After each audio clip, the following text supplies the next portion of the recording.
બાપ શીતળ છાયો પાડ પરસવાનું પાણી જાત વેઠ તડકો પાવે અમૃત ના પાણી ના આંખ મલાવે આંસુ ના પગલું ભરે પાછું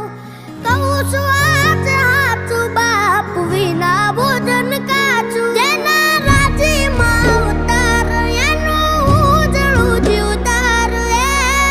જિંદગીનું ભણતાર હાચું ગણતાર મને મળ્યામાં બાપ ભગવાન આપ આપ બેડા રેજો ભગવાન હું થઈ ગયો ધનવાન માડી તારા ખોળે માથું જાણે સ્વર્ગ જગનું